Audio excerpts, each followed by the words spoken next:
absolutely delighted to have so many of our Going the Extra Mile winners able to join us today. So we will start off with that, and it's a wonderful way of celebrating colleagues who do literally go the extra mile.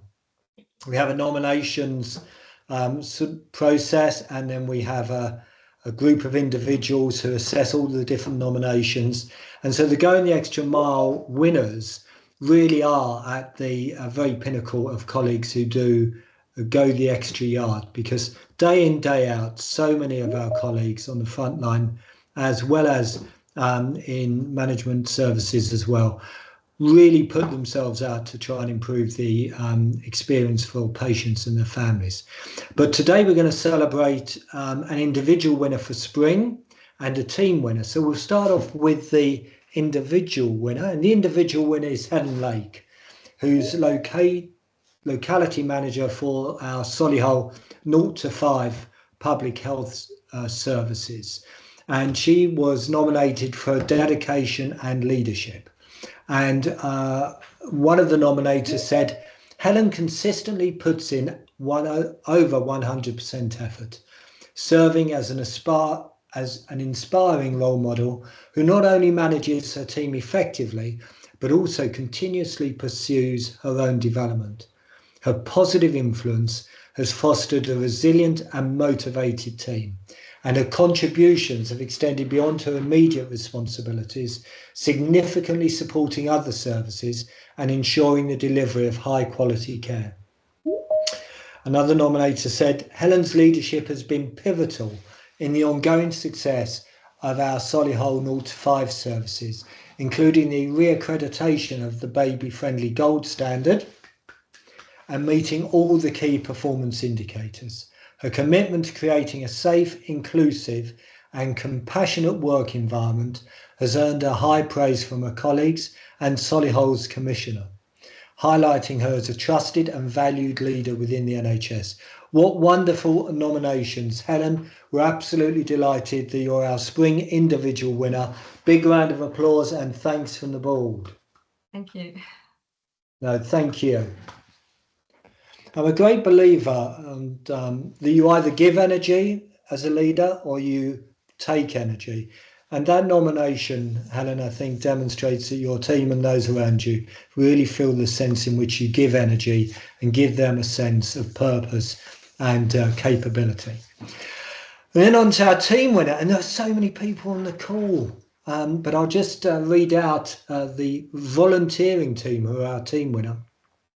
The volunteering team which serves Warwick, Leamington Spa and Stratford upon Avon hospitals, who are nominated for recognition of their dedication and support. But we have, I know many are with us, some aren't, but Francine Stockerty, who leads our volunteer service, Sharon Ellswood, who's the volunteer service manager for League of Friends, and also one of our governors, Becky Canton, who's our ANC volunteer services lead, Donna Norford, who's our volunteer coordinator, Karen Parker, who's our Health and Wellbeing Information Centre manager, Denise Phipps, who's the volunteer project coordinator, Mark Rowlands, our general manager of hotel services, and Amy Upchurch, who's the volunteering and Health and Wellbeing Centre coordinator. You are all winners, and I will read out a couple of the nomination comments. One nominator said, this team is integral to the daily operations of the hospital, always stepping in when needed, whether it's responding to last minute requests from A&E during crises or providing crucial support for palliative care patients. They work tirelessly behind the scenes, covering all aspects of hospital life, from guiding patients to their appointments to assisting homeless patients in need. Another nominator said, the volunteering team is the backbone of our hospital, and they're absolutely right in that regard, consistently approaching every challenge with professionalism, care, and a commitment to safety.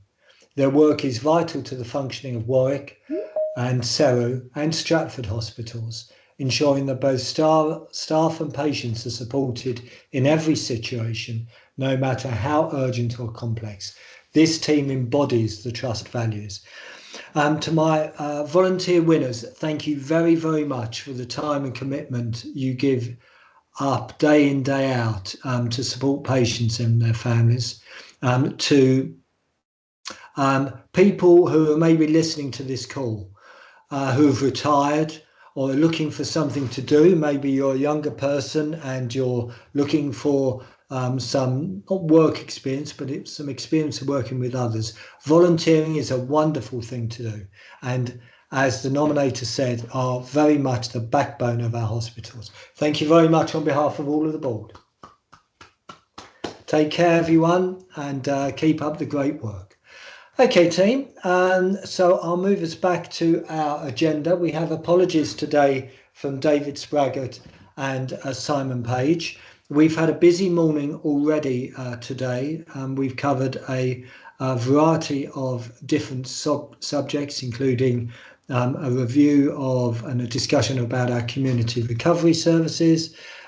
We've had a session with Daniel Oom, the chair of the ICB, and we've been discussing some of the other challenges in the trust with the way we use different aspects of our skills around data and safeguarding. So any new declarations of interest? Would you care to put up a digital hand, please? Okay, I can't see any digital hands raised, but it's lovely to see Robert White in his first formal board with us today. The minutes of the meeting held on the 3rd of July. If you weren't happy with the accuracy of any of those minutes, could you please raise a digital hand for me? Okay, I can't see a digital hand raised, so I'll take those as accurate and sign those. And then we had just a couple of action points arising. The first was for Adam and Oliver to discuss outside the meeting opportunities to explore other commercial companies who'd undertaken a digital journey. That meeting's been arranged. And then we had an issue around data security and protection toolkit, and that's being put into a workshop session to outline a new risk framework and assurance framework. So thank you for that, Kim. Are there any matters arising that colleagues feel I've missed?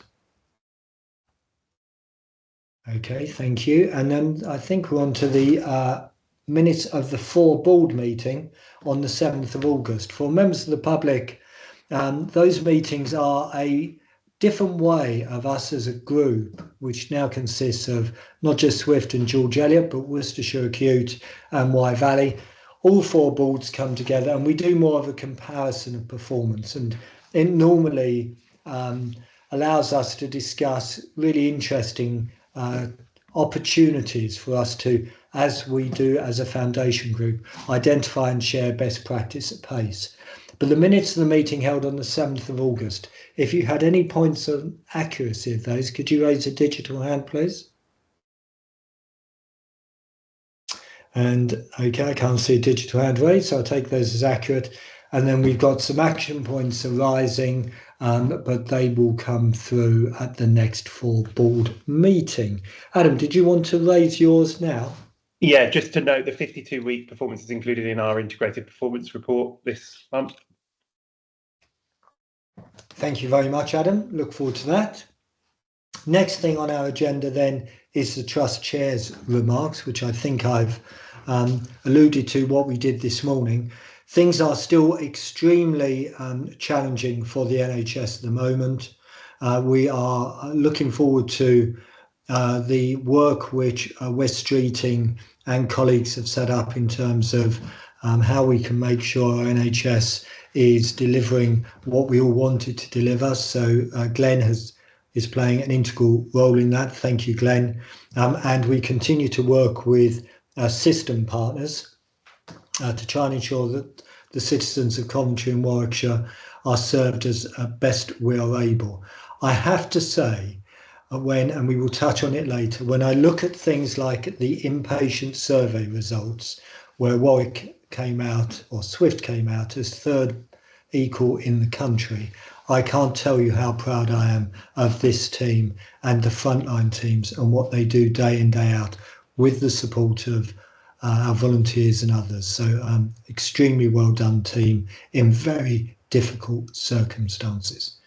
So the first thing on our agenda is the appointment of a senior independent director and change to non-executive director voting rights. The paper is pretty self-explanatory, that Phil Gilbert will take over the role of senior independent director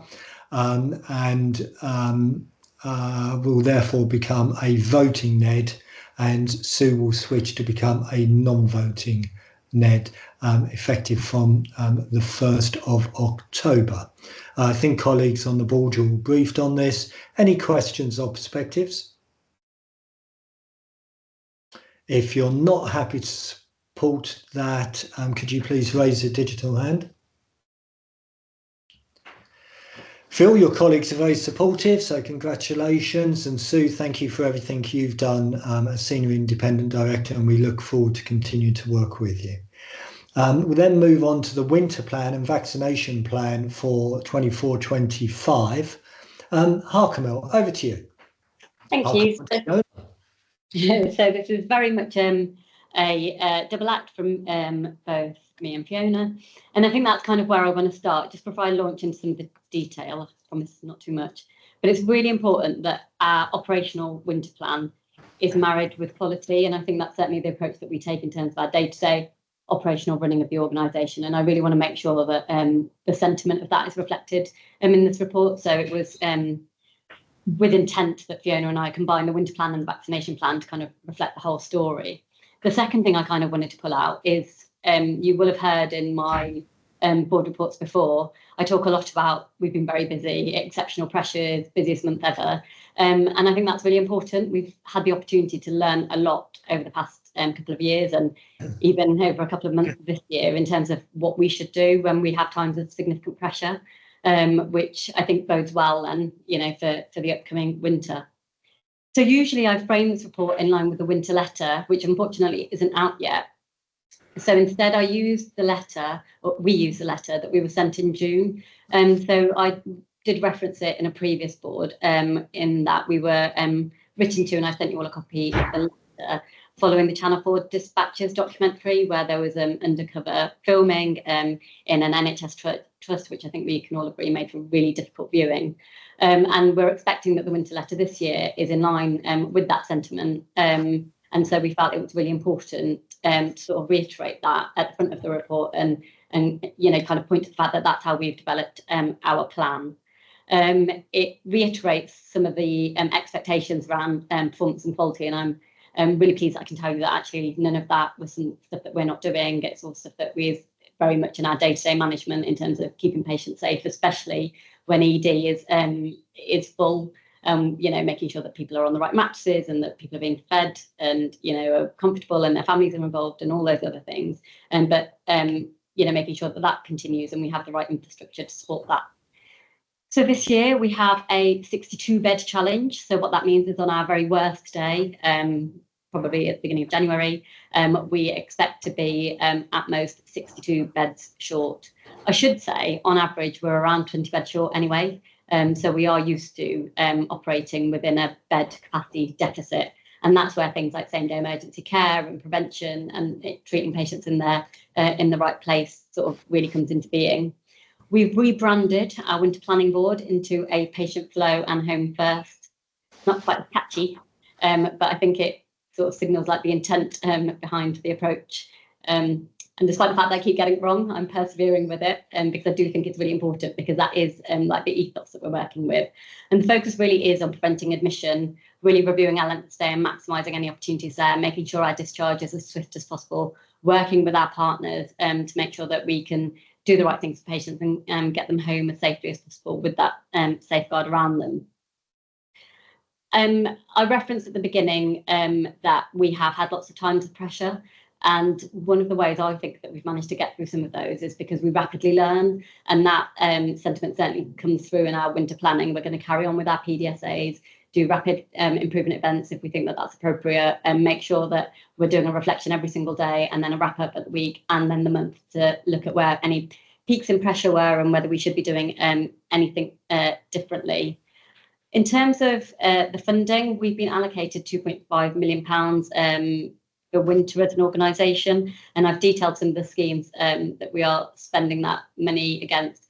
I have a list of lots of schemes should any more money become available, and so I know exactly where I'll be spending it should that happen. But if not, I am sure that this year we definitely have the right operational governance, right nursing structure, and chief medical support and senior consultant leadership to take us through this winter. It certainly worked last year and during times of pressure. So that will be the framework that we go into this year. And I'll hand over to Fiona to talk about the vaccine plan and the divisional update. Thank you, Harkamal. Fiona. Thanks, Harkamal. So as Harkamal said, the focus is on reducing emissions and promoting flow, and a big part of that is vaccinations, not only for staff but also for the public. So any members of the public here, Chief Nursing Officer advising you to have your vaccine to keep safe and well over winter. The staff vaccination is focused on flu, and we will have roaming clinics and pop-up clinics in the same way as we have done for many years now. We are not obliged to provide a COVID vaccine for frontline staff this year unless they are of within a vulnerable group, and that will be offered by their GP. RSV clinics are already, or vaccination programme has already started in maternity for pregnant women, and that will continue as long as it's needed. So we're confident that we are offering vaccinations to staff as we need to. Take up last year was low, and we are trying to understand that and counter any of those myths that may be in people's minds around hesitancy. And then you'll see in Appendix 1 there's some sort of key divisional safety plans. So they're really focused on, again, maximising flow and making sure that we've got structures, the right standard operating procedures, the right governance, the right oversight from senior nursing and operational colleagues when areas of the hospital are crowded, when they're open as extra capacity, and when and to ensure staff are well cared for, because burnout when we're under significant demand, and that was played out in that documentary, that if people are burnt out, they're not sometimes recognising what is good quality and what not. They don't feel able to escalate, they don't feel able to challenge. That all plays into a reduction in quality of care. So staff wellbeing is a focus, but also obviously the quality of patient care, making sure that they have privacy and dignity, they have food, they have hydration, and they are moved out of the hospital as early as possible, because we know that if they don't need to be here, it's they decondition and become more frail. So there's a number of schemes set out by divisions. They are ready. They've put these schemes forward. We've risk assessed them in terms of their capacity to manage this and have oversight of them, and we'll continue to monitor them in the same way as we always do. Happy to take questions. Thank you, Fiona. Thank you, Harkamal. Really granular level of detail in this winter and vaccination plan, so thank you very much. And I like the sort of simplicity of patient first, home first. Questions and perspectives, Glenn? I'll just add a couple of things it's a great plan, thank you both.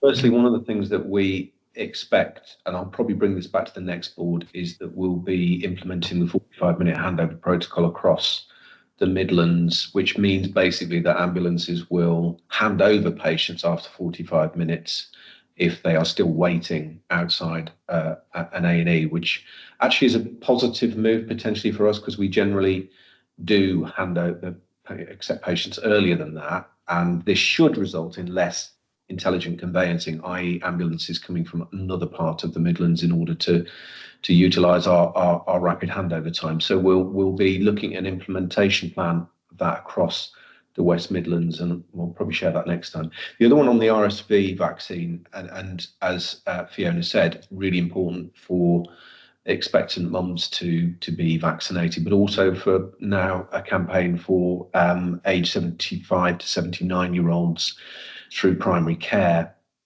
So please, the one thing that we know will help in terms of demand over this winter and people's health over this winter are the vaccination campaigns. So the RSV one is an addition this year. So encouraging everyone, if they are offered that, to take that up. No, well said, Glenn. Thank you. And Robert? Yeah, that was really clear. Thank you both. Just a quick one to you, Harkamel. The paper talks about learning from the enhanced schemes that levered in the funding in 23-24. Is there anything about this year's plan that distinguishes it from the approach that we took last year? Yes. So what we did last year was rely quite a lot on additional medical staffing over and above our current rotas, knowing actually that we usually need them. So there are lots of medical rotas in ED, paediatrics registrar, TNO registrar. And I think I referenced before that winter never really sort of ends. So one of the actions that we've taken is to change the rotas to make those posts substantive and just part of the rota, so they're filled and recruited to, and those members of staff are embedded. And when we've had our times of pressure, they've really come into their own and they really do make the difference. So I think learning, so we knew that those posts work, and learning from every time that we've used them during times of pressure, putting those into the rota, I think, will really enhance the way that we respond this year, because it's just, part of the bread and butter now. And we're not worrying about whether we can fill the gaps or not, because we've made that business as usual. Thank you, Harkamel. And Pramjit? Thank you. First, just echo your thanks to the volunteer team. Wonderful. Fiona, right, the vaccination program, bearing the volunteers team that we've got, what role do they have in our rollout, or if any, or could we use them more? Yes, so certainly when we had a very large clinic, vaccination clinic set up for COVID and vaccination and flu, we did recruit a team of volunteers. This year, it's because it's back to just flu and not COVID, it is less of a pull on staff, and most of it will be done on roaming clinics within clinical areas, peer vaccinating each other. So there won't really be a coordination role for volunteers in that. We will be setting up some clinics in occupational health, but again, they tend to be quite self-sufficient. It's, walk in, have your vaccine, walk back out again, open to NEDs as well. But I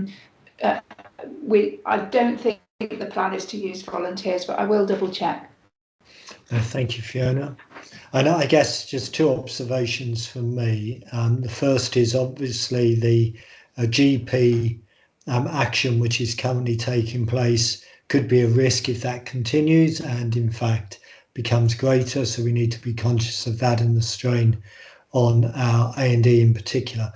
The second is just a plea to system partners on medically fit for discharge and flow.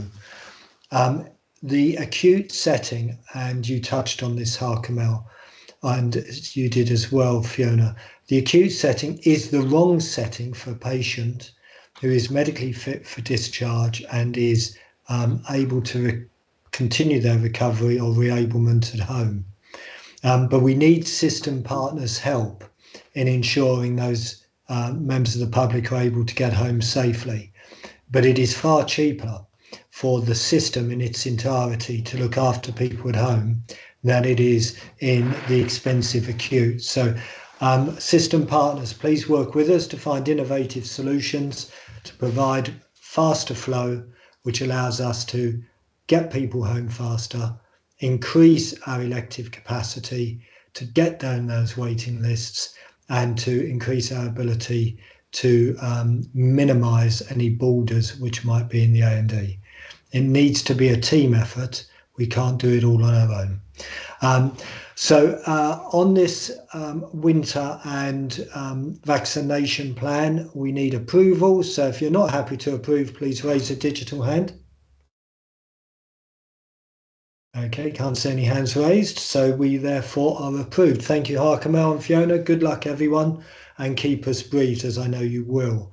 Glenn, there's an awful lot happening at the moment, and your report is very comprehensive. What would you care to pull out for us?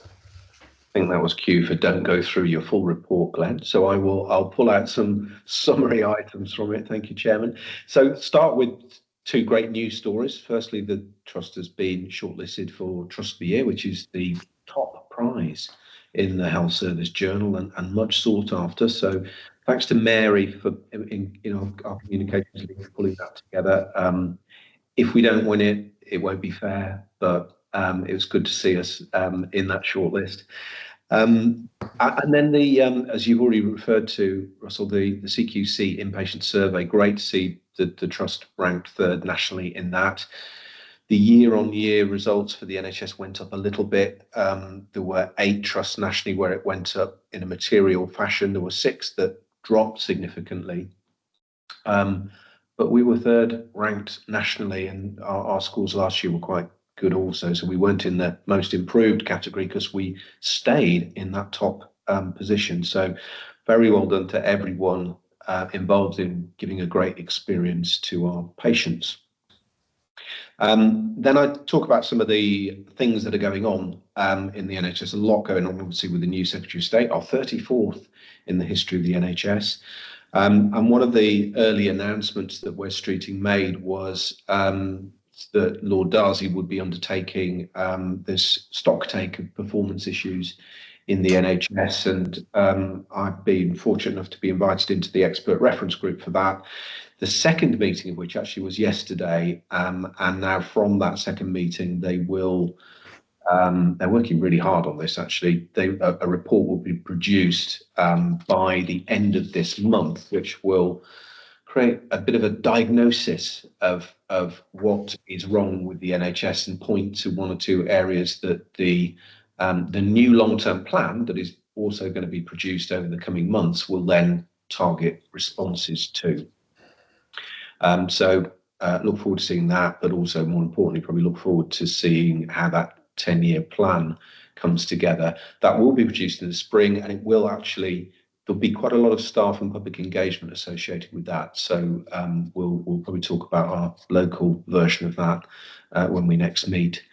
One of the other things that the new government set out in their manifesto was that they would return to the NHS constitutional standards within the life of this Parliament, which certainly from an urgent emergency care perspective and an elective care perspective is quite an ask actually. So I thought it would be useful just to set out what those issues are there. So UEC, we've already talked about our winter plan, and the focus for this winter particularly being on some of those safety issues that were highlighted in the last item there. But the 4-hour standard is something that's not been met across the NHS for quite some time, and a lot of things will need to change in order to deliver that. It's not just what we do within the hospital, within the system. It is about some of those kind of wider social care issues also. So I look forward to seeing some of the tools that will be implemented to address that. Also, we're seeing a slight signalling of potentially a payment by results model returning a little bit for urgent emergency care. I think that will be helpful. If you look at our position,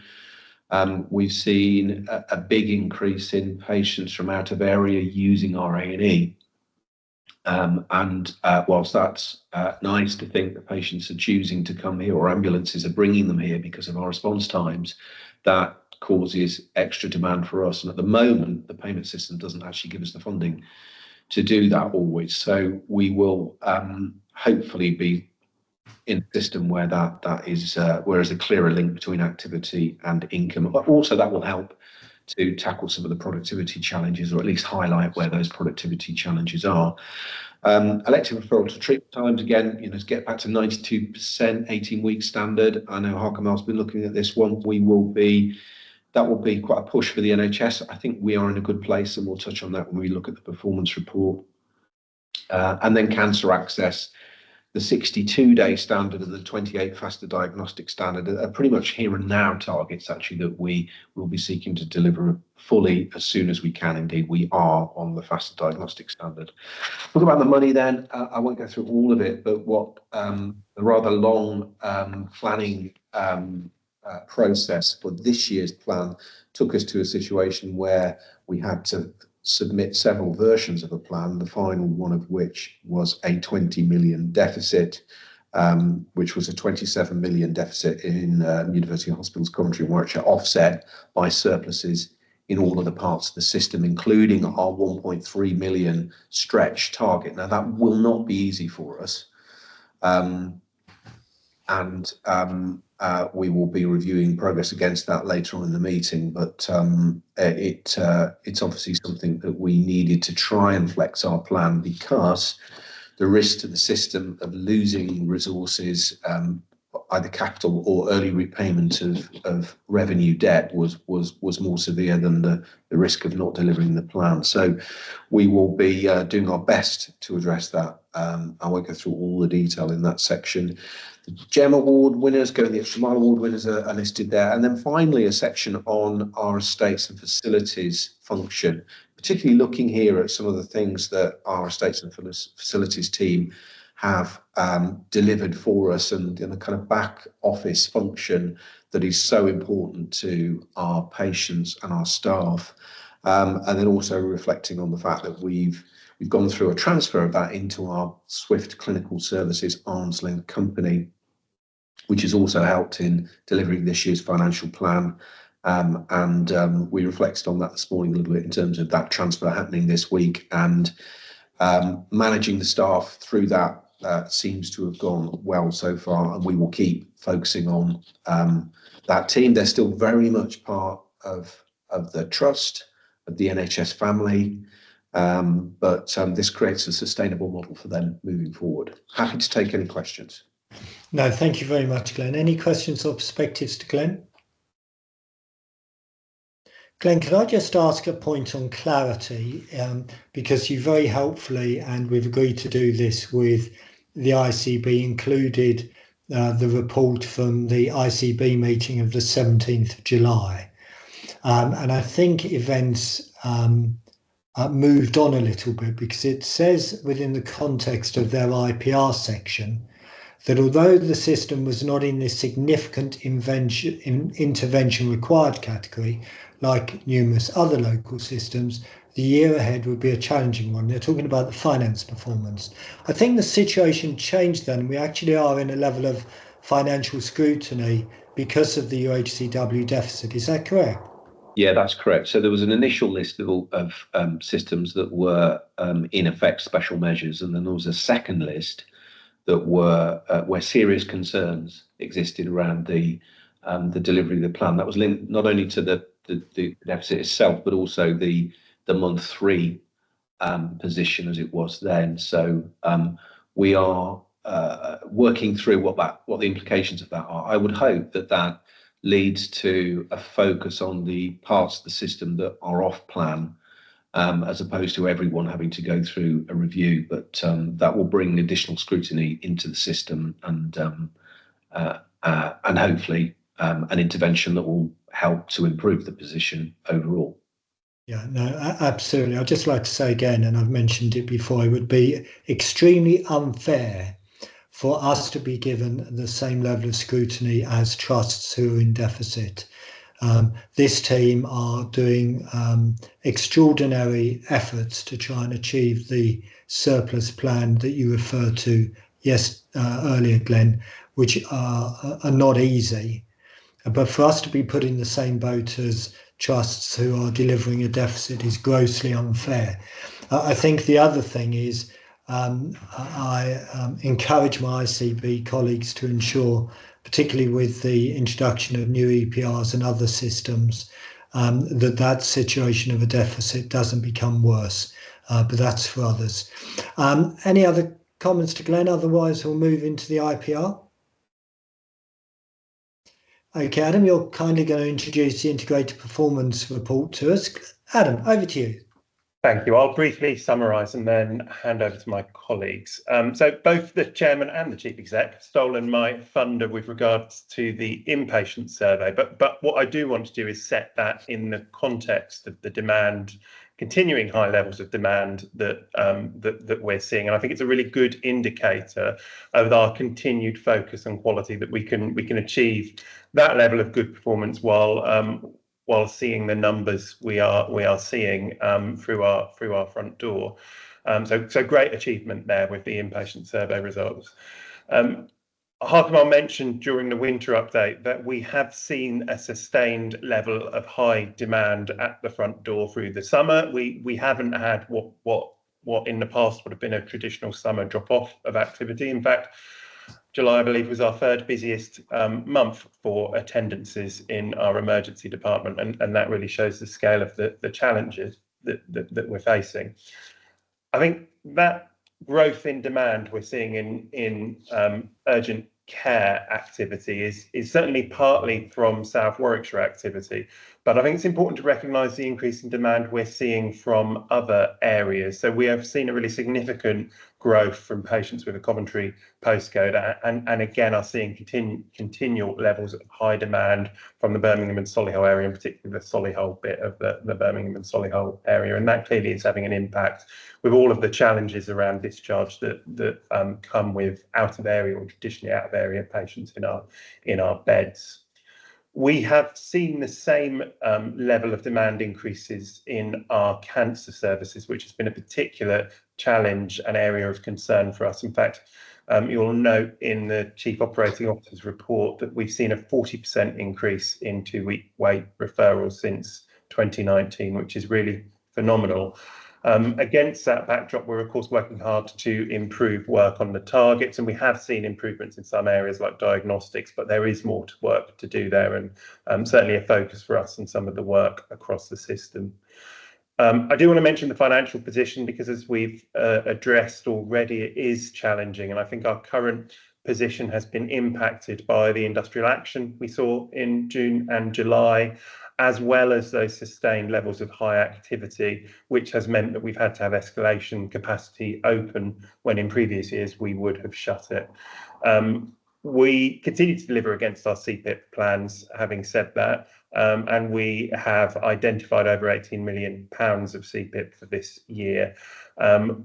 Reassuringly, I think we have some larger schemes, some really lumpy schemes that are due to deliver later in the year, whereas our plan has been forecast in equal 12ths. So we should see some real improvements there from I think particularly from the September reports forwards.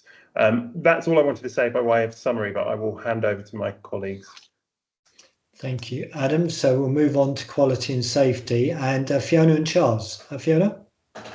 Yeah, so all three of you have stolen my thunder. Anyway, just reiterate CQC survey results. So I wrote my integrated performance report before that had been announced, so I had to slot it in at the top.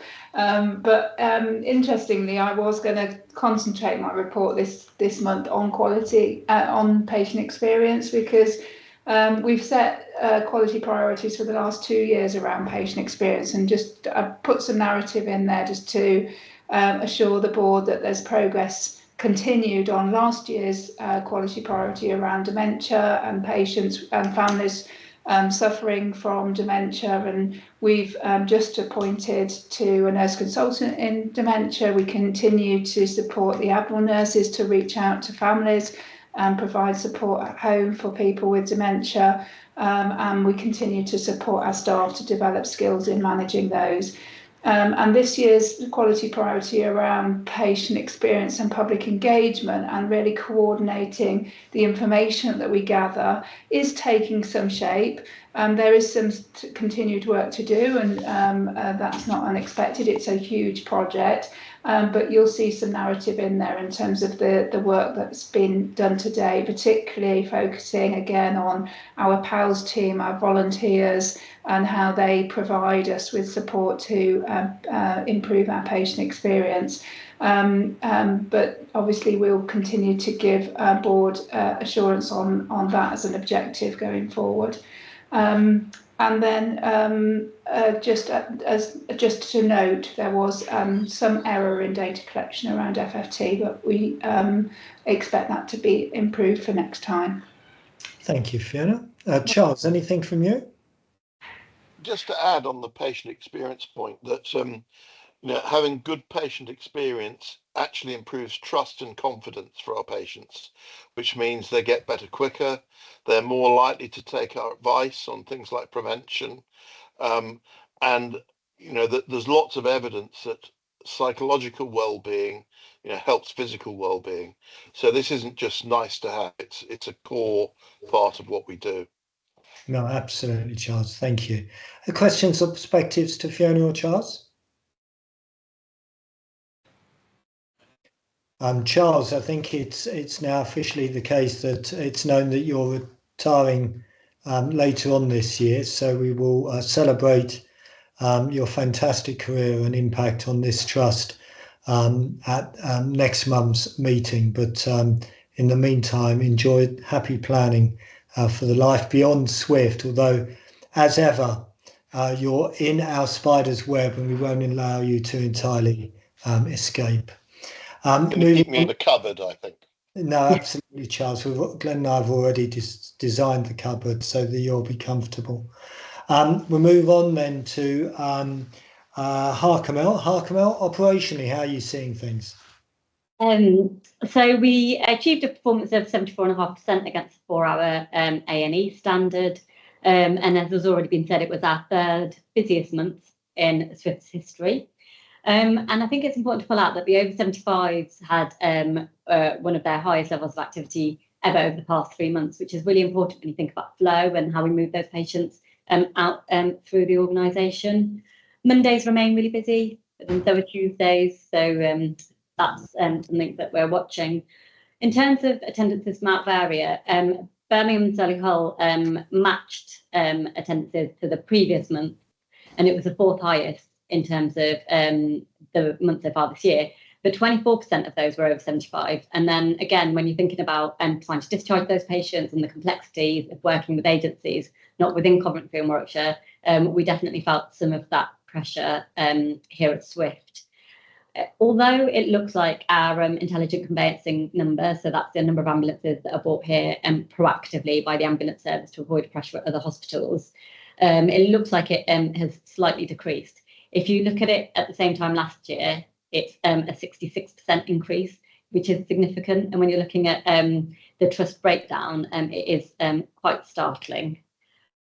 From an ERF perspective, SWFT remains in a good place, and we performed 108% of the baseline activity, and that represented 119% of the financial baseline, and lots of work is ongoing to try and improve our follow-up with procedure, because there's an opportunity to attract income there.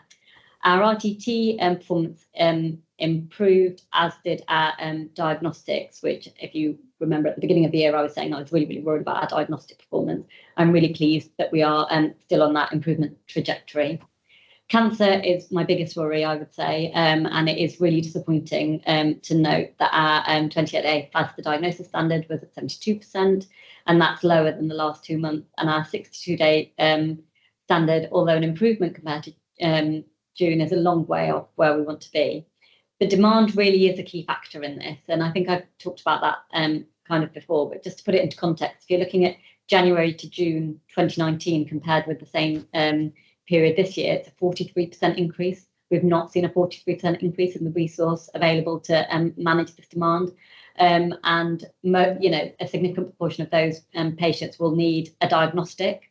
So before, when I was saying about how worried I am about diagnostics, and I'm really pleased that we're improving, it's all just a really delicate balance. And we are doing a significant amount of work to try and clear some of these backlogs, work with our partners in primary care to make sure our referrals are appropriate. Also making sure that we are monitoring patient safety whilst patients are waiting. There were 295 births in July. Out of hospital performance remains strong. That said, I am still worried about the length of stay at Campion, but I think we referenced it in our earlier paper that we are working with the team on what more we can do about that. I have included a focus slide about the 18-week standard.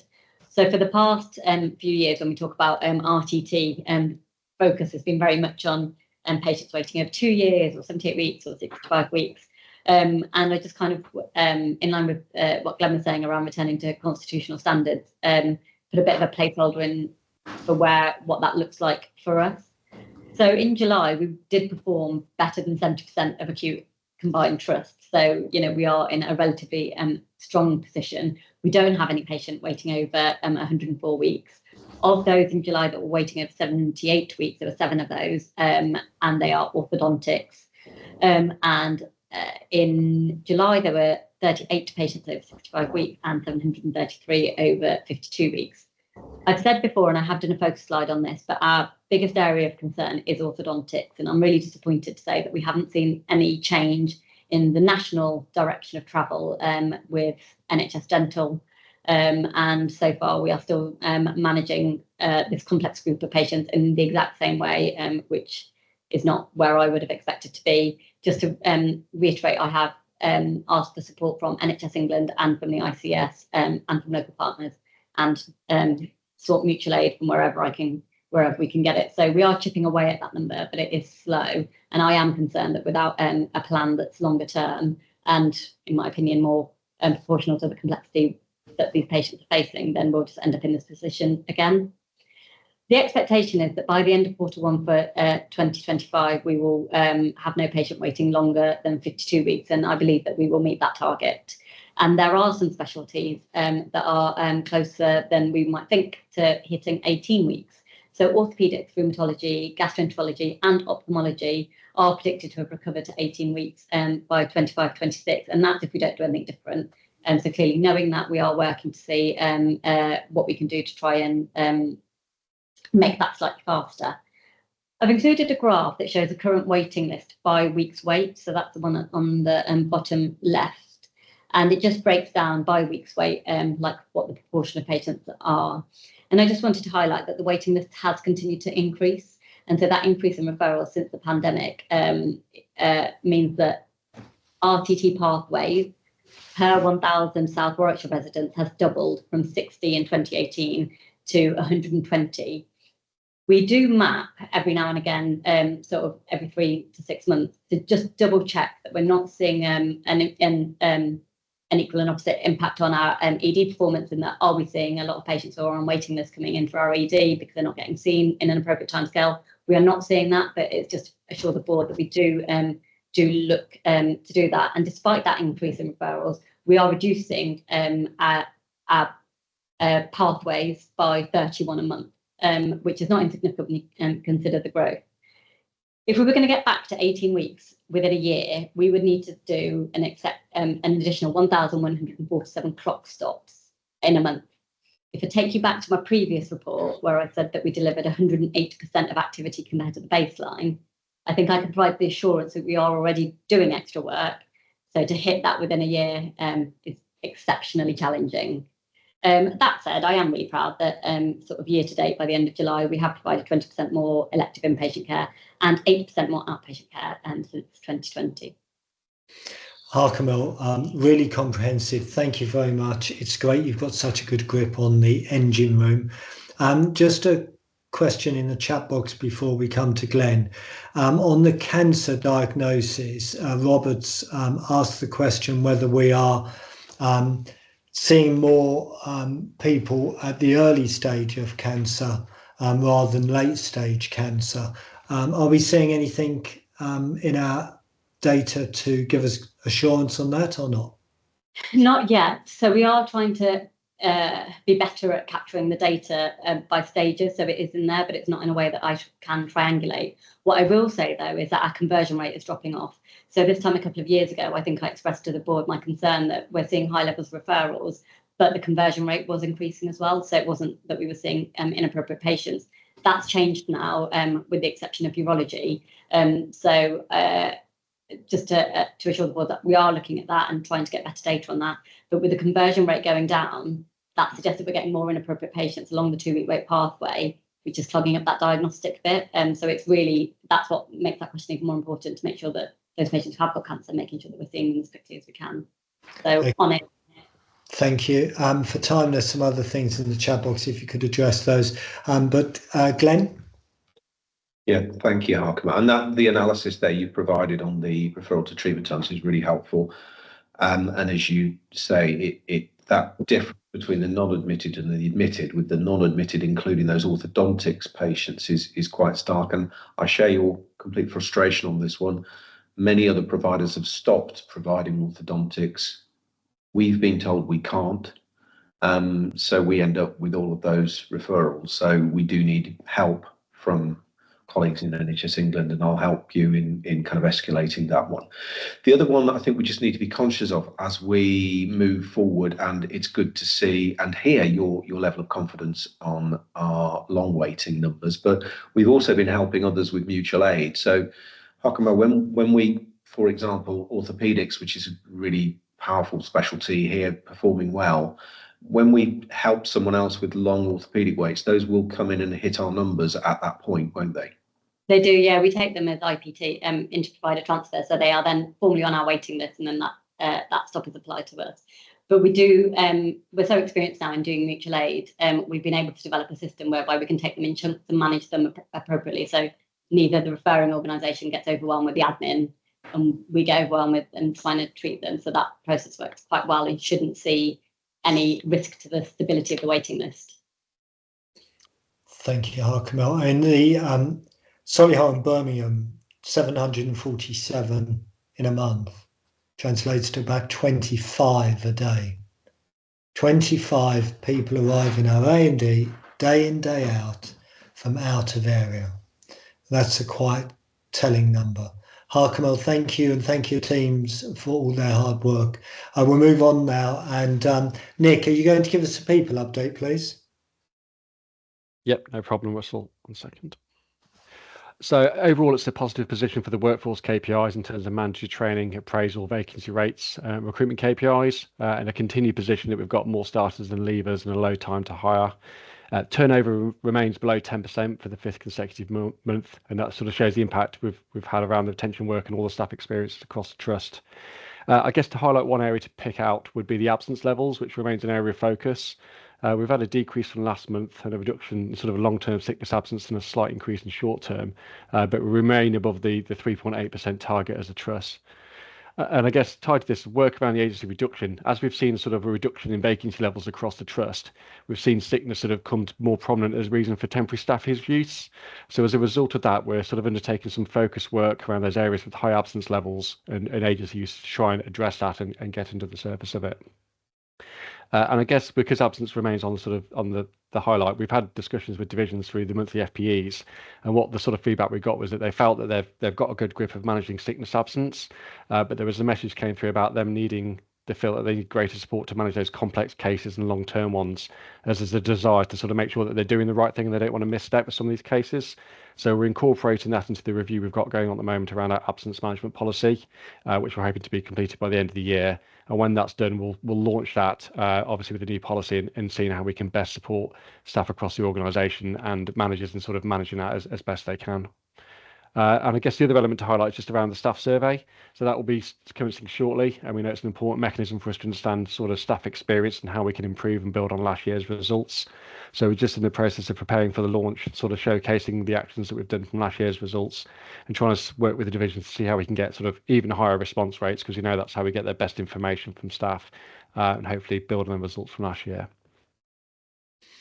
Nick, you're doing a great job in standing up. Well done. Thank you. Very clear report. Any questions or perspectives to Nick? Okay, Nick, keep up the great work. We'll move on then to the financial narrative. It's been picked up a few times already as a challenging area. Kim, what would you care to put out? Yeah, no, thank you, Chair. So I think it's key to highlight really that the year-to-date deficit does include about £800,000 of a cost incurred on the back of industrial action, which wasn't part of our agreed stretch plan. So that remains a challenging issue for us to mitigate. We've heard that there may be some national funding to offset some of that cost, but we'll wait to hear officially if that is forthcoming.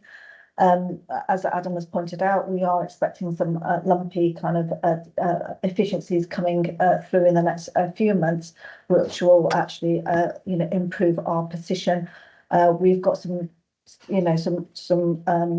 still some opportunities really at the back end in terms of making sure that we do deliver on our cost improvement programme and obviously continue to deliver on our elective performance to ensure that we hit that stretch plan.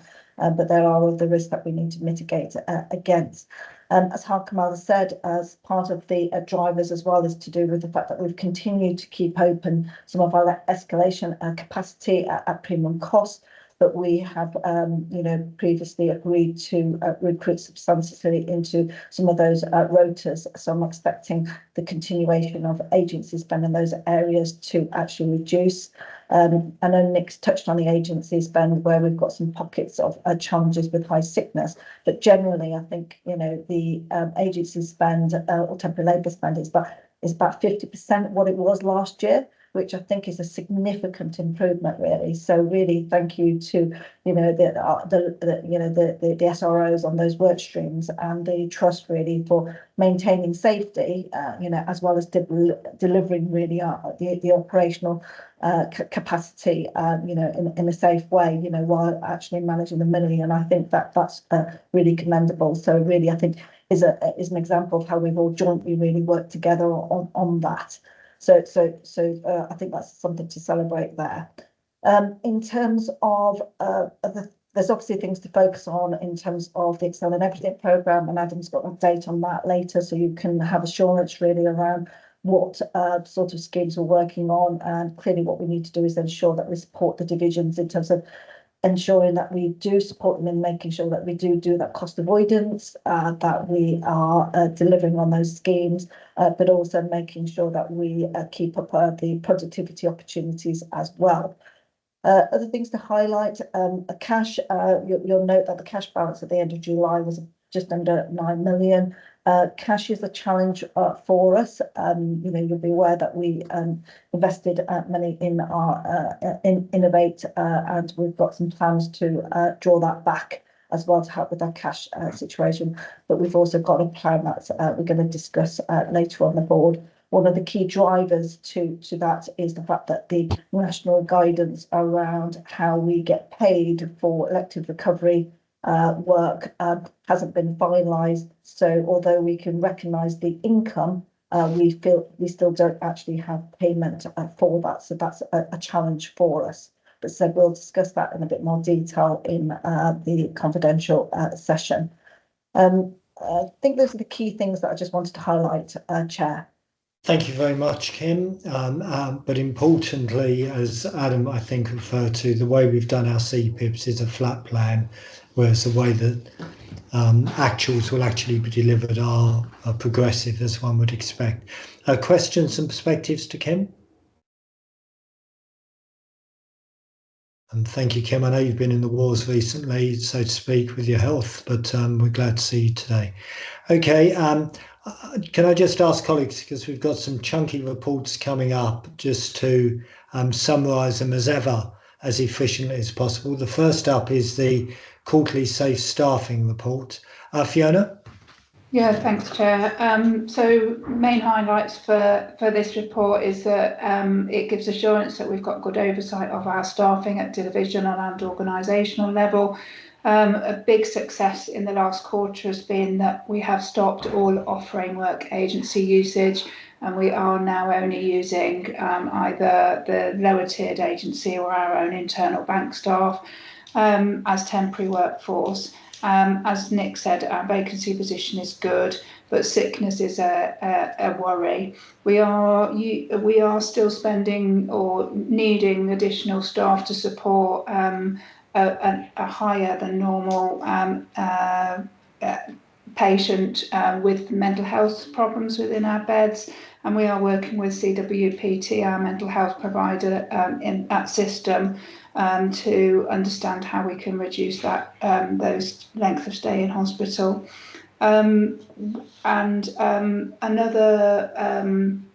a demand on additional staffing or additional cost of staffing is around apprentices and trainees. So again, a plan that's indicated in the report is setting up a sort of nursing workforce group that will look at our planning of our workforce going forward and whether we still support as many apprentices as we have done historically, because that is creating additional cost.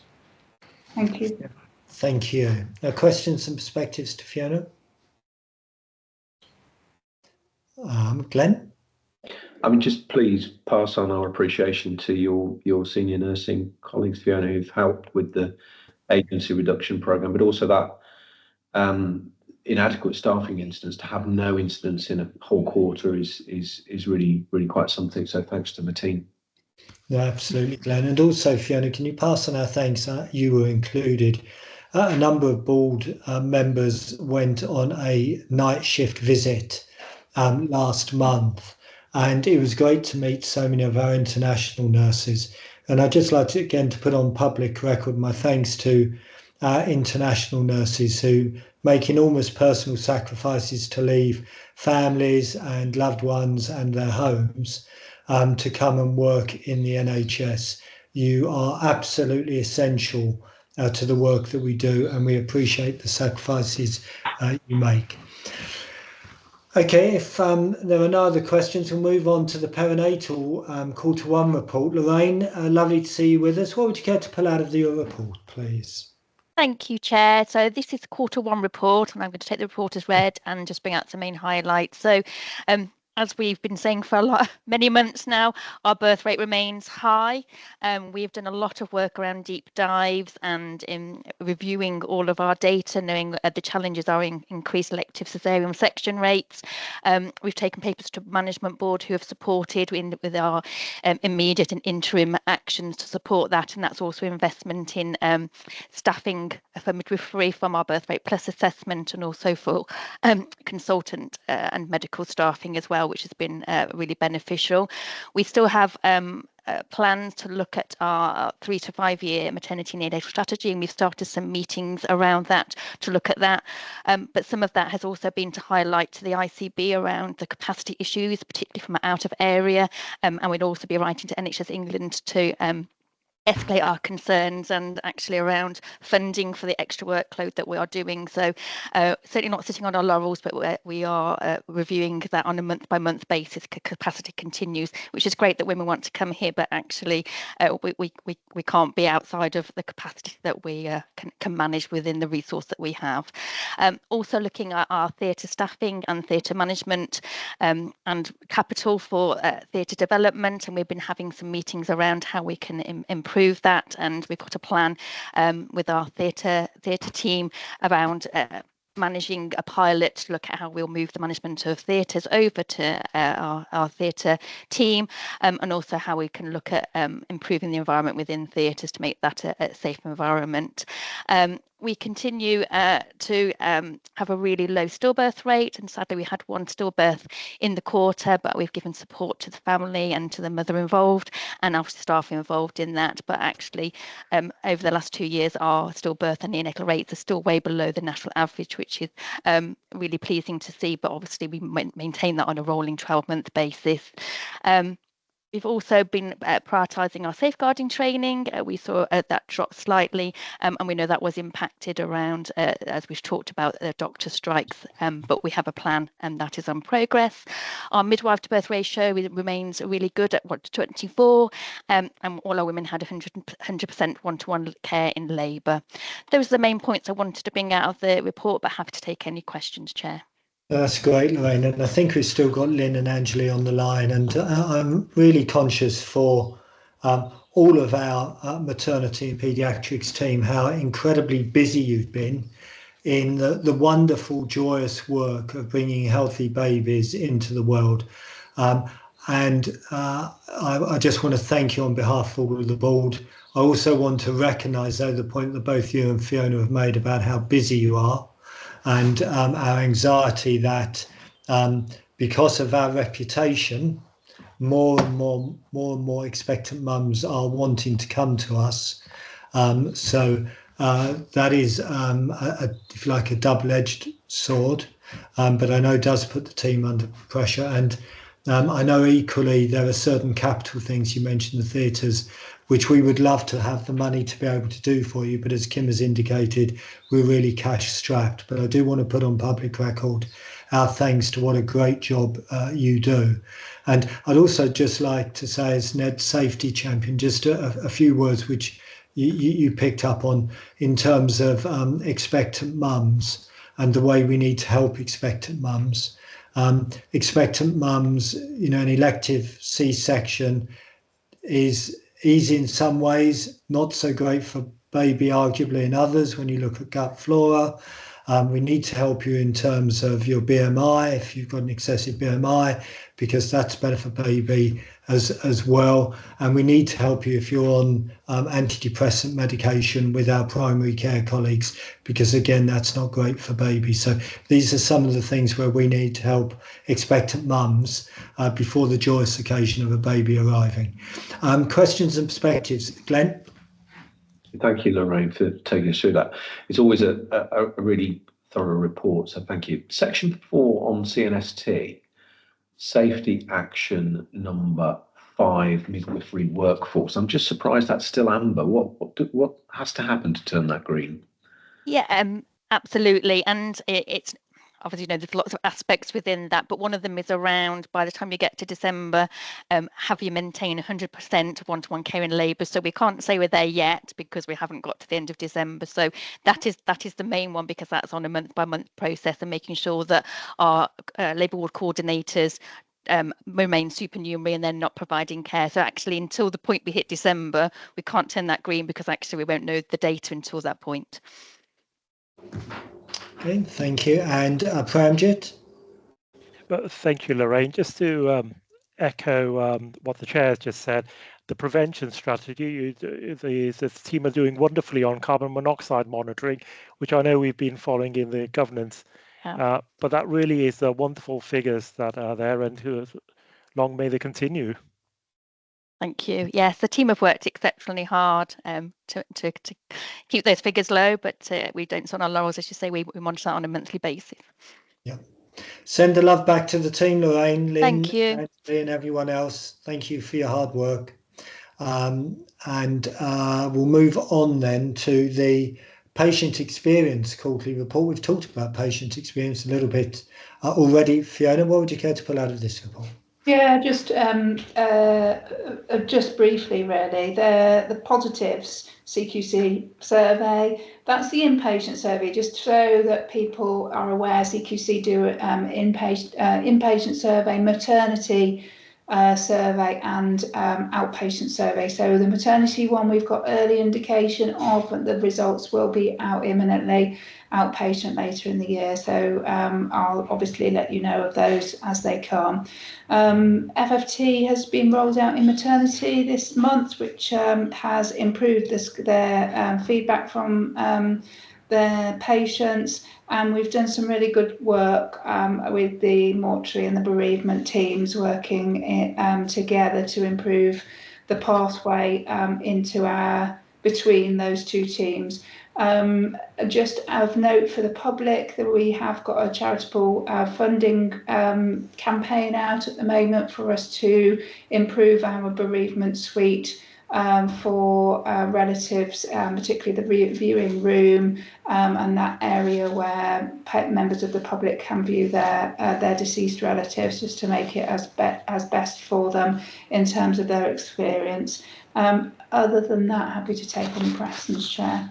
Thank you very much, Fiona. Any questions or perspectives to Fiona?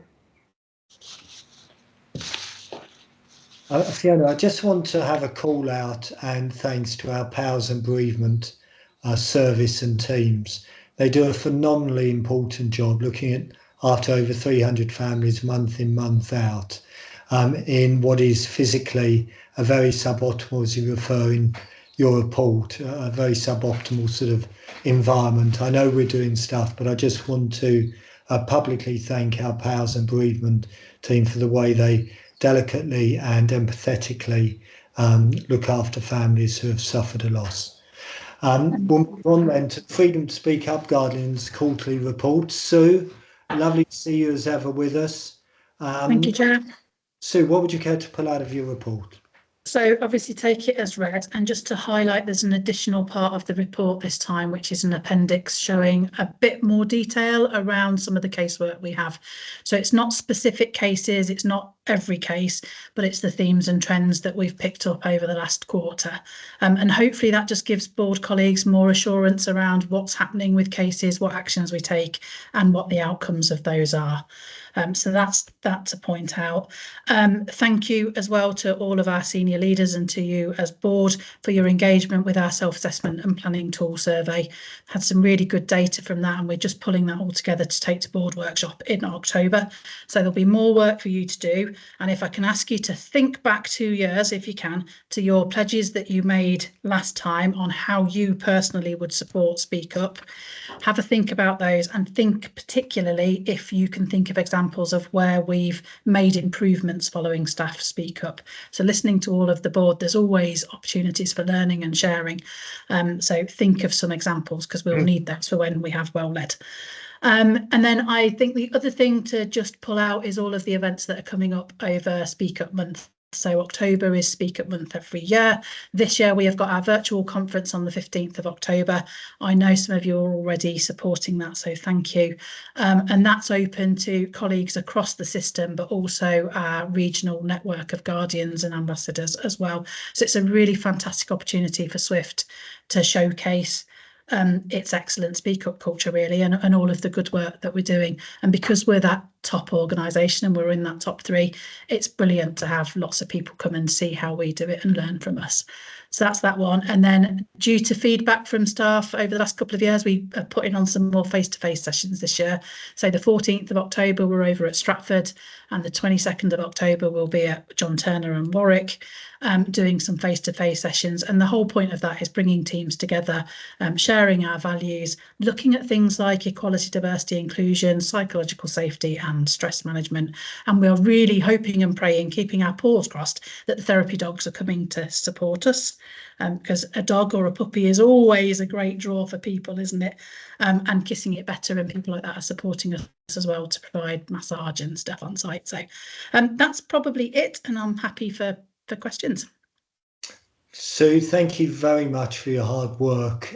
You're a fantastic leader in this field, and it's incredibly important that all of our colleagues feel, no matter almost how trivial it is, that either through the rumour mill or through the Freedom to Speak Up process, they do speak up. Adam, just before I come to you, so you heard me say yesterday at the George Eliot board, I do want to ensure that members of staff don't just accept things. Low-level racism, low-level sexism, low-level misogyny, low-level gender comments, all of that, or bigotry of any kind, is unacceptable, and it's not against our values. We are strongly against racism, sexism, religious bigotry. We are pro-inclusivity. And so if you've got an anxiety as a member of staff, please just speak up. And if you're a member of staff, and it happens to me occasionally, and I gave an example yesterday, where you accidentally say something which causes offence, just say sorry. Most of the time when people speak up, they're just looking for a genuine apology. So just say sorry if you've got something wrong. Adam? Yeah, thank you. And thank you, Sue, for all of the hard work you do in this area. It's really good to see the summary on your report. I know we meet regularly to discuss cases, but it's good to see that all in one place and the actions we're taking. I'm also really looking forward to Speak Up Week. And obviously, you know that dogs will get me there, but I will be there anyway. Just I think linked to your comments as well, Russell, I really want to highlight the anti-discrimination help desk, which you reference in your report, which launched over the last month. Of course, with the events we've seen nationally in the last month, this is more important than ever. But I think it is also important in terms of those low-level issues and incidents we know go on in the organisation. And I just really want to commend the work to set up that anti-discrimination help desk. I think it's a really good mechanism for staff to raise concerns, to ask for advice, ask for support, and ask for help. And I know Ola and others are supporting that process, and Ola is an expert in this field and has really been able to give advice and guidance. So I want to say thank you for that, and well done, Sue, and recommend it as a route for support for any of our staff. Absolutely. And any other comments or perspective to Sue? I'd just like to emphasise again, so you touched on it, the fact that a number of people come to see the way we do things. The rumour mill is absolutely fantastic. And again, I just encourage members of staff to use the rumour mill if you've got anything that you want to raise up and you don't want to raise it up through the formal freedom to speak up process. Okay, team, we'll move on. Sue, thanks again. Look forward to October. I'll be there. And we'll move on then to the Improvement Board quarterly update. Really great work going on in improvement generally, Glenn. We do have within the Foundation Group a particular all-encompassing attitude towards improvement. But Glenn, your summary here, please. Yeah, and thanks to Jenny Bannon for pulling together this report, which reflects on 3 meetings of the Improvement Board. I always look forward to the Improvement Board. Also, just before the Improvement Board, we have Open to Change, which is our forum where we look at some of the improvement projects and celebrate some of the things that are going on in the organisation. So always positive. And we were able to hear a little bit more about some of the improvement work actually at workshop this morning, as you reflected on earlier. I won't go through it all, but as you can see, that some of this is about improvement projects, some of it is about reviewing return on investment, business cases, and including actually the one that we looked at the results of earlier, which is recruitment and retention and reducing agency spend. You know, if you look at the material impact of some of those things, it's been good to see. So happy to take any questions. That's great, Glenn, and thank you, Jenny. Any questions or perspectives to Glenn?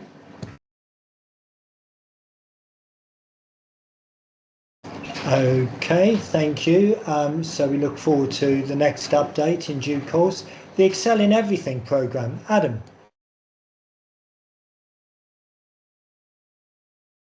Thank you, Chair.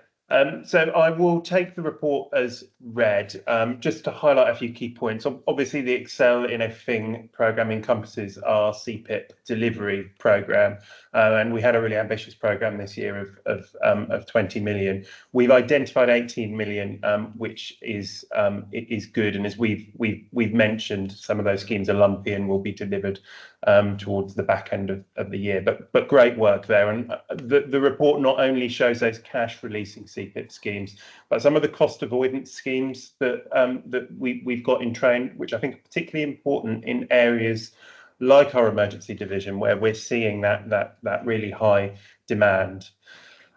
Each month we have a focus on two specific areas as part of the Excel in Everything programme, and this month we've looked at electives and we've looked at the nursing agency reduction programme. Electives I think is particularly important because it shows that Excel in Everything isn't just about cost saving, it encompasses that productivity, quality and delivery agenda. And I want to particularly highlight the good work on theatres utilisation, endoscopy utilisation and DNA reduction, which is highlighted in the reports. And in those areas now we are among the best trusts nationally. So I think great work by the elective division. In terms of agency reduction, we've addressed some of this already as part of Fiona's report, but I think it's absolutely great. We've seen that 50% reduction in agency spend, over 50% reduction, and that's really reflective of the work that Fiona's team and others have been doing in this area to really lead and embed embed the approach to agency reduction and vacancy reduction on the ground. And the report itself has a really good, I think, pictorial summary of some of the work that's come out of that. So the reduction, the elimination of off-framework agency, July being the first month within spending target, and of course all of that leading to a reduction in safety incidents due to starting. So excellent work. I think, again, Fiona has referenced this already, but there is more work to do in that area, and it certainly remains a focus this year. And I think that is shifting from the vacancy reduction to support agency reduction, to the sickness reduction to support agency reduction. And we will hear more about that in the coming months. So that is all I wanted to highlight today, Chair. No, it's a great programme, the Excelling Everything. Questions or perspectives to Adam on that? Okay, keep up the great work, team, in all of those areas of endeavour. We're then on to the EPR governance report. Adam? Yes, and I think the key point this month, I'm absolutely delighted to say we have now signed a contract with Oracle Healthcare. And so that will mean towards the end of this year, we will be commencing our work on the implementation of the Cerner system. So we're now in the pre-implementation phase. We are looking at the recruitment that will support that, the detailed planning activities that will support that. And as I say, we'll start to see boots on the ground towards the end of this year with a view to a go live in 2026. So this is the firing of the starting gun, if you like, but the really hard work, not to diminish the work that's gone on and up to date, but the really hard work starts now, and we're really looking forward to that. A couple of other things just to note. I think there's lots and lots of good work going on, as you'll see in the report, that is being led both by our operational teams and by Innovate.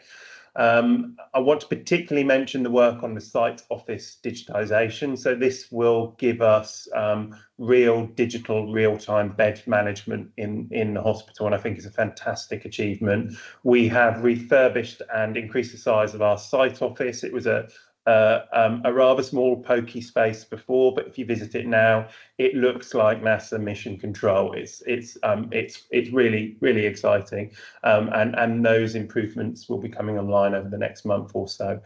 Finally, I want to mention the impact of the CrowdStrike incident, which happened earlier last month. So we were impacted by this. It took down both of our main EPR systems, so our acute EPR system, which was down for about a day, and our community EPR system, which was down for a whole weekend. And clearly there was an operational impact on that. It also took down some ancillary systems, car parking systems, the ability to buy coffee in the coffee shop, that kind of thing. And I think it really does show our reliance on electronic systems for our day-to-day work.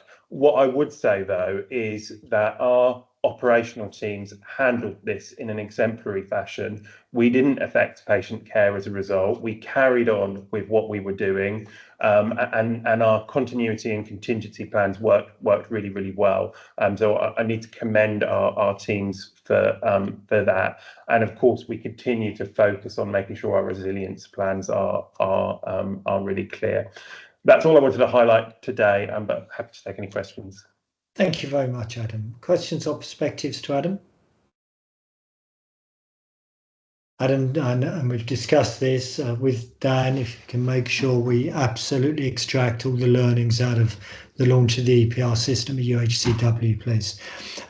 The audit committee report of the 19th of June. I just want to thank Oliver for stepping in as interim chair of the audit committee. It's delightful that Robert's joined us, but Oliver, thank you for your work in the interim. Anything you'd like to pull out of this report?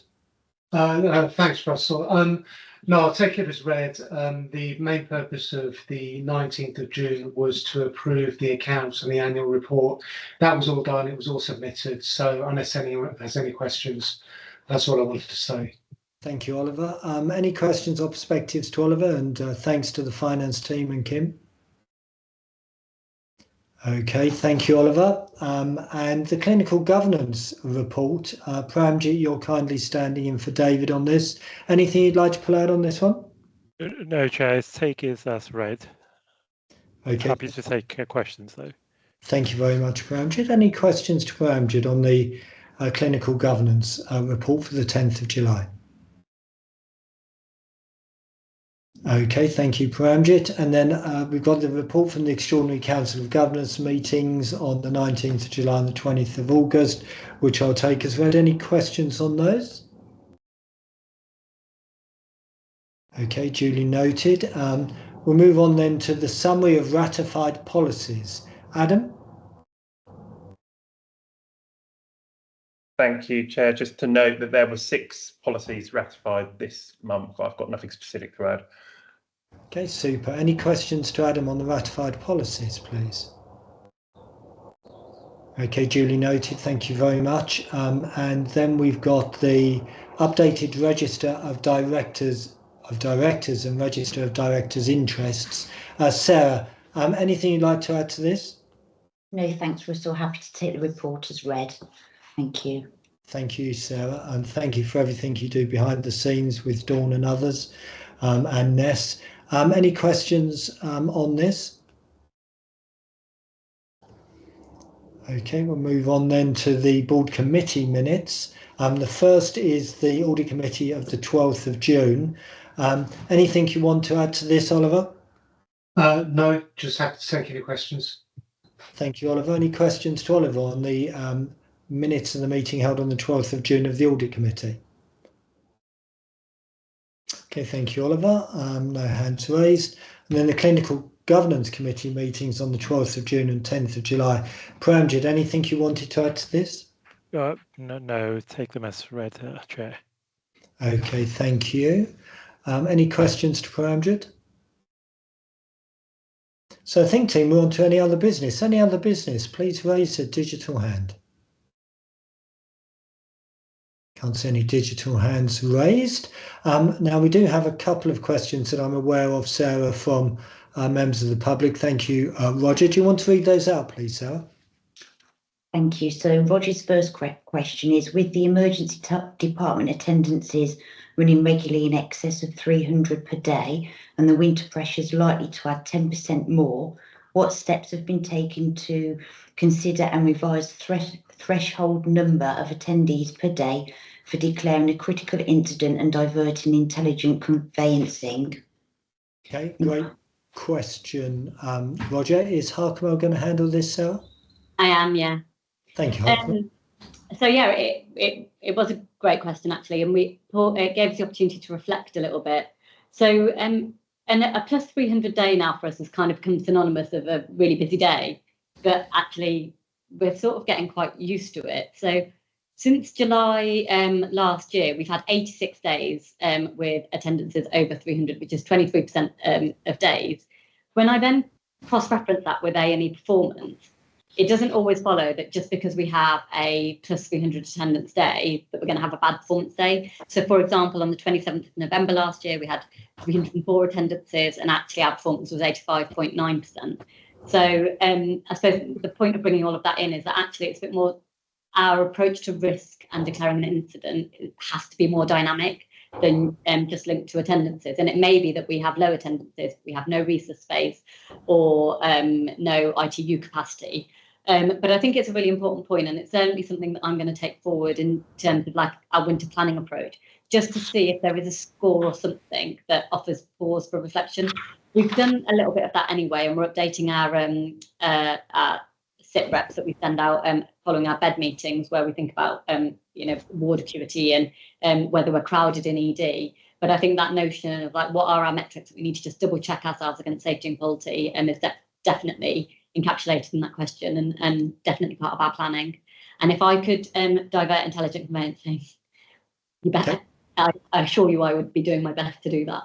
Okay, well, hopefully, as Glenn said, the 45-minute protocol will help on that. But thank you for the question, Roger. And Roger's second question, Sarah? Thank you. So in working up the winter plan, what are the estimates of COVID positive attendees or COVID being treated in the same manner as seasonal flu? Thank you. Sorry, Russell, forgive me.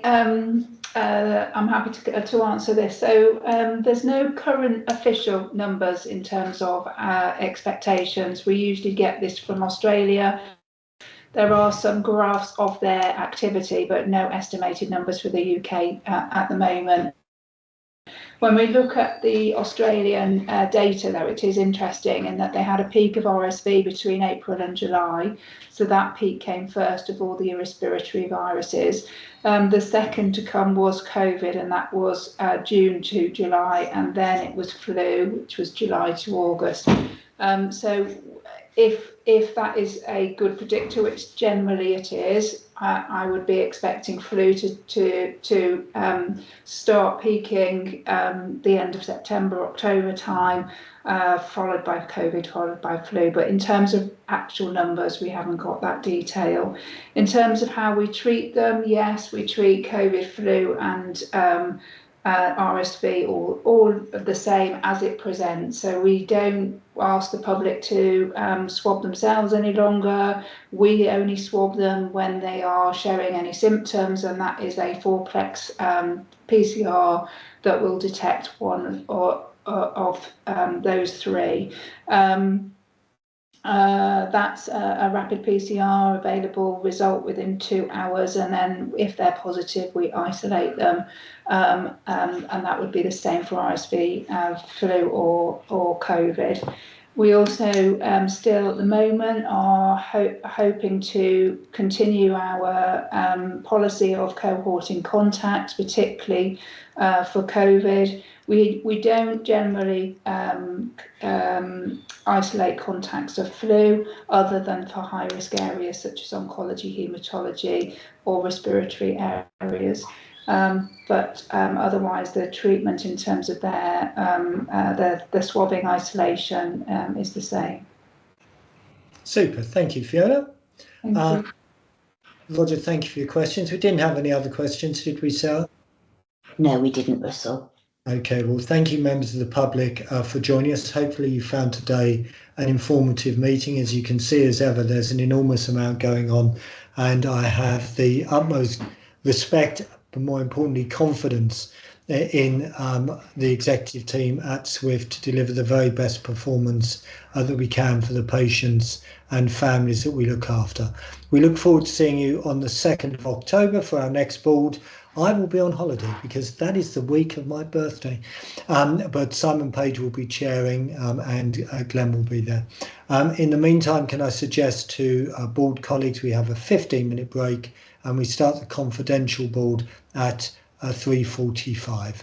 Thank you very much, everyone. Look forward to seeing you soon. Take care.